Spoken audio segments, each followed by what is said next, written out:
امیر جماعت اسلامی حافظ نعیم الرحمان نے کہا کہ 7 ماہ گزر گئے لیکن اب تک متاثرین سرکولر ریلوے کو سپریم کورٹ کی ہدایت کے باوجود متبادل مکانات فراہم نہیں کیے گئے۔ اب آپ مجھے بتائیے کہ 4,500 سے زائد لوگ صرف اس ریلوے سرکولر ریلوے کے نام کے اوپر ہٹائے گئے،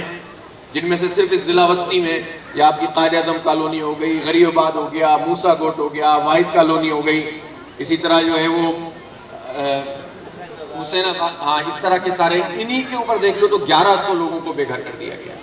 اب سارے 1100 لوگوں کو بے گھر کرنا کوئی معمولی بات ہے؟ بچے کہاں رہیں، کس طرح سے جئیں، کیا سیٹنگ کریں؟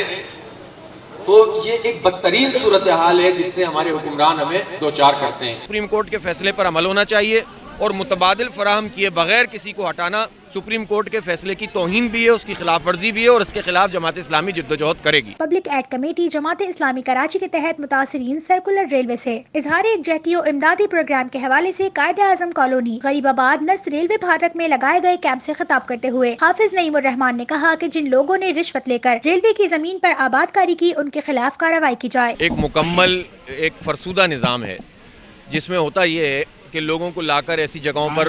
جگہیں بیچ دی جاتی ہیں، غریب لوگ ہوتے ہیں ان کے کم قیمت کے اوپر جگہ ملتی ہے وہاں بیٹھ جاتے ہیں۔ پورا ایک ٹھیکیداری کا نظام ہے جس میں جو ایس بی سی ہے اس کے لوگ ملوث ہوتے ہیں، جو بلدیہ ہے اس کے لوگ ملوث ہوتے ہیں، یہ جو ریلوے کی سوسائٹی ہے اس کے لوگ ملوث تھے، اور ان سب لوگوں نے مل کر اس طرح سے کام کرتے ہیں کہ لوگوں کو لا کر بسا دیتے ہیں۔ اب لوگ غریب لوگ ہوتے ہیں، ان کو جگہ نہیں مل رہی ہوتی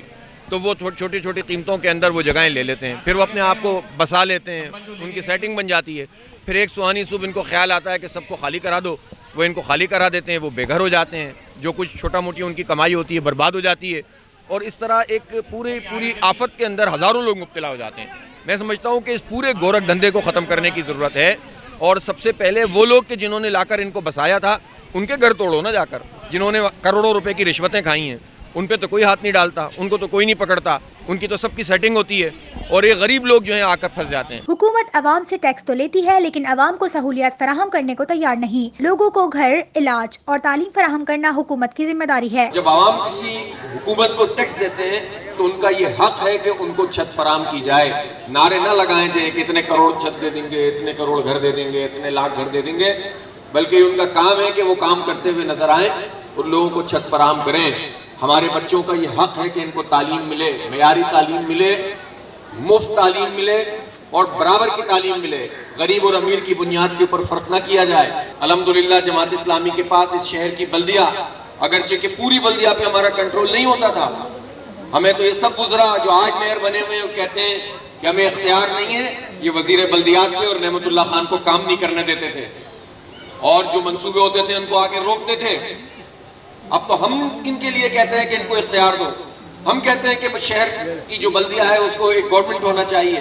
ایک میگا سٹی کی حیثیت اس کو ہونی چاہیے، لیکن یہ لوگ اس وقت کام نہیں کرنے دیتے تھے، اور ان کی صورتحال یہ تھی کہ وہ جب بھی نہیں کرنے دیتے تھے اور اب کہتے ہیں کہ ہمارے پاس اختیار نہیں ہے۔ انہوں نے کہا کہ سابق سٹی ناظم نعمت اللہ خان نے لیاری ایکسپریس وے کی تعمیر کے راستے میں آنے والے ہزاروں افراد اور خاندانوں کو پہلے متبادل جگہ فراہم کی۔ جب لیاری ایکسپریس وے بنا تھا اس وقت بھی یہ صورتحال تھی، ایک بڑی سڑک بنانی تھی، ایک بڑا مسئلہ تھا، اب اس مسئلے کو کیسے حل کرتے ہیں؟ تو اس وقت چونکہ اس شہر کے اوپر ایک بڑا موجود تھا،